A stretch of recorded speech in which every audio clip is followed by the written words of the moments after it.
What's going on, people? Today I am on my way to renew my license, and I figured why not do a little video, right? I keep getting asked, how is it and why did I get into Subaru? I know some people out there, they grew up with Subaru, and I have to say that that's not exactly the case with me. I just really had to use the bathroom. So here's the story. It was 2015. I work in the oil industry, and at that time, the oil started going down. People started losing jobs, and everything started getting pretty bad around here.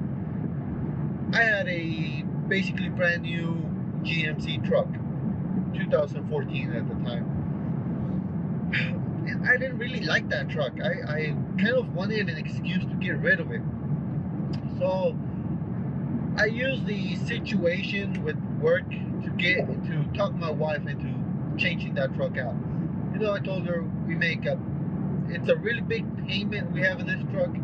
Work is going down, it's slowing down. Might lose my job, might lose a lot of hours.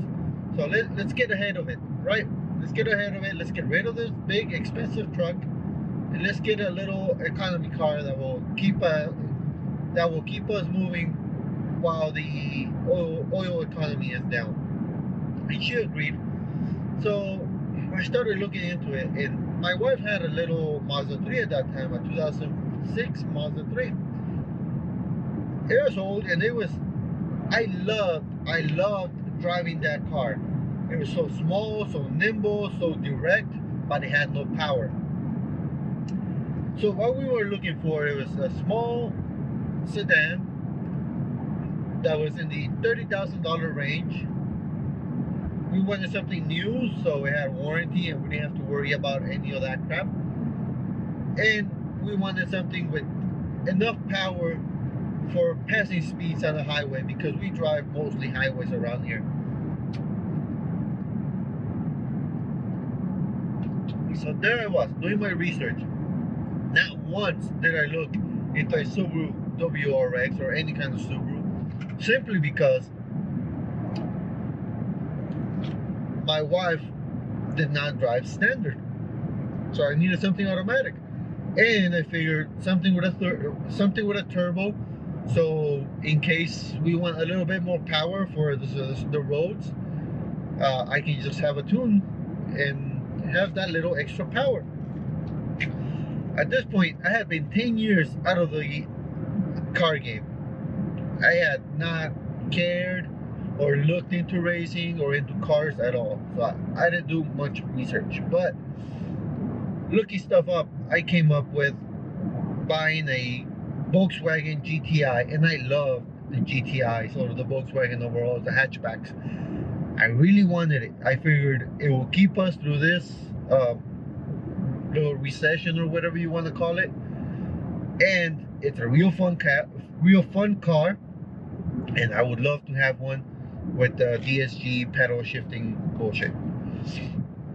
So I called the dealership and I made a deal through the phone. The dealerships are about an hour and a half away from me.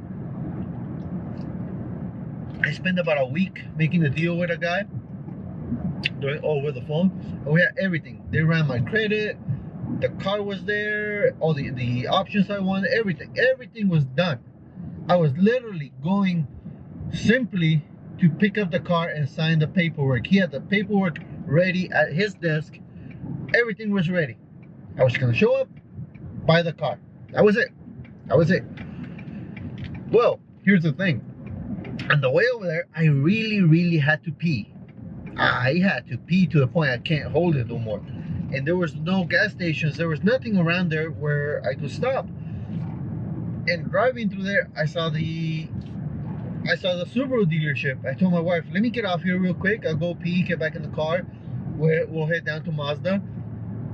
Not Mazda. We'll head down to Volkswagen and finish the transaction.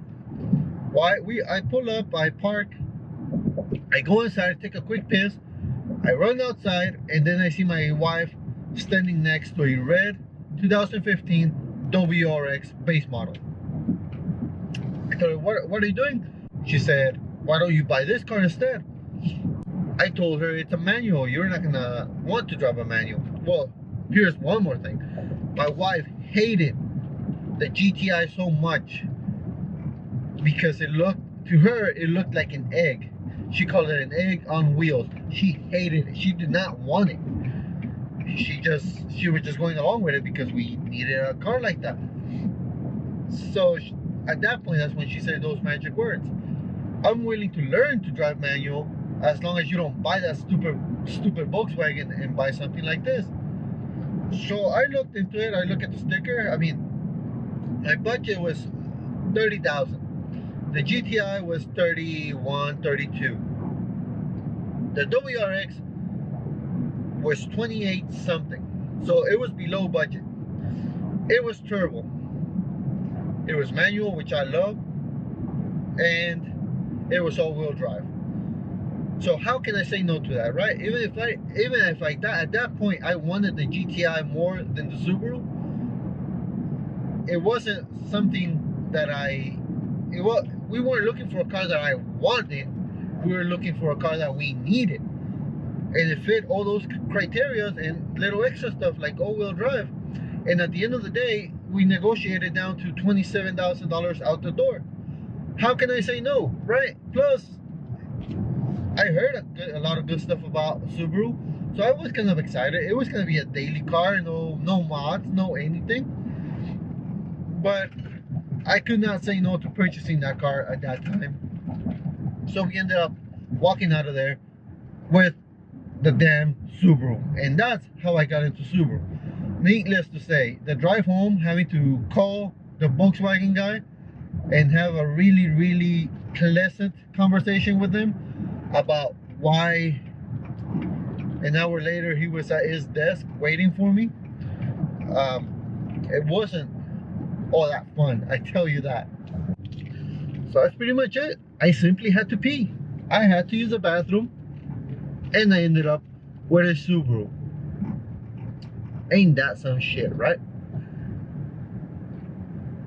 At this time, modding the Subaru was nowhere near the top of my mind at all. And I'll leave the story for some other day how and why I started modding. Which this is not the Evil Twin we're talking about. This is the first VA or FA WRX that I owned, because I had that car, and then later on, once things started to pick up at work, I ended up getting the second WRX, which is the Evil Twin. But like I said, I'll leave that story for some other day, because I'm almost here for my license. You people have a good day. Oh, I'll be hitting the track today, hopefully. If everything works out, I'll be hitting the track today. Hopefully finally get a good pass going, and hopefully I'll get a bunch of good, nice racing videos for you guys instead of some of these crappy talky talk videos, which I guess people like, but I prefer the racing anyway. So see you later, guys. Wish me luck. We'll see how it goes today.